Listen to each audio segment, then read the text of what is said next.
So Celebration Church is one of the fastest growing churches in the world. And recently, I think I uncovered one of its greatest secrets, which actually has a relevance one way or another in business. So walk with me. About 10 years ago, the founder of the church, Apostle Emmanuel Aaron, gathered about 15 to 20 young people around the ages of, I think, 19 to about 25 at the time. He began very rigorous trainings with them, about 10 hours per day. Beyond the physical ones, they kept on having virtual meetings. Now, it was a period of discipleship. Now, every single person in that room grew in capacity, grew in some sense of leadership and submission to the vision of the church as God led. And I soon found out that same system had always been in place with the church because they had founding pastors who also had to go through some rigorous training. Fast forward years after, about 50 to 60% of the people in that room are currently pastoring branches for this same church all around the world.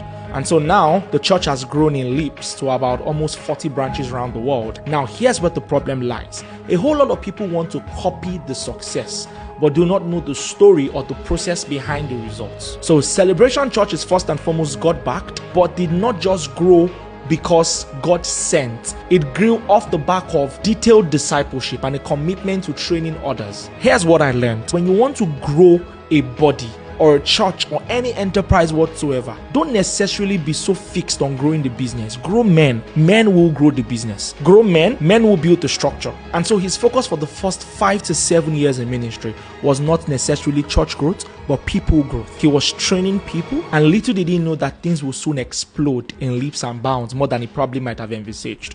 Because circa 2020, after the turn of the COVID-19 pandemic, the church began to grow, and I think 3x within the space of about a year or two. And it was as though all the people he had trained before painstakingly began to travel around the world and began to start fellowships for the church. It grew so organically, but here is the system that birthed what you call the organic growth. It is investment in people. Jesus knew this. He raised 12 people, and the 12 in turn raised hundreds of people. Newsflash, I'm one of those young people who was in that room 10 years ago, being discipled by this particular man. I was 19 at the time. Today, by privilege, I pastor a church for Celebration Church under his leadership, and it's a church of almost 1,000 people. And not just me, the current CEO of the church was in that meeting. The current pastor of the London church was in that meeting. He was 20 at the time.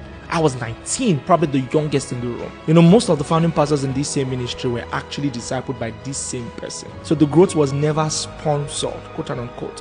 It was organic. Going by the instruction of God, you still had to step out and train men. Today, he just focuses on preaching. It's those men that were raised that run everything administratively from A to Z. And two things I learned. Nothing will instill loyalty in people than proper training. There's a kind of loyalty money can't buy. There's a kind of loyalty that only training, painstaking training instills in people. And so these people feel loyal to that structure for proper training in the word. And so today, people observe from afar and want to copy the nice lights and nice screen and sometimes even the sermons. But listen, there are some things you can't copy. You can't copy true training that flows from discipleship. Now, this has a correlation with business. If you want to grow an empire, don't try to grow the business. Grow men, and men will in turn grow the business. Pour yourself out into people. It's only true visionary leadership that moves an empire from this level to another. And that's why Celebration Church will be here for the long haul. It's got deep roots. And so the question is, who are you raising? A man who will lead the next generation must spend time training the current generation. Jesus did the same thing. He was a systems thinker. He wanted to evangelize the world, but he started by pouring out himself to 12 people, who in turn did same to others. And he said, the same that I've taught you and committed to you, commit unto faithful men who will teach others also. That's how it works, the multiplier effect. It begins from training and from discipleship, and that's how true virality starts, particularly virality that will be sustained. I'm sorry I'm talking about ministry, but if you're a businessman, there's a lot to learn from this.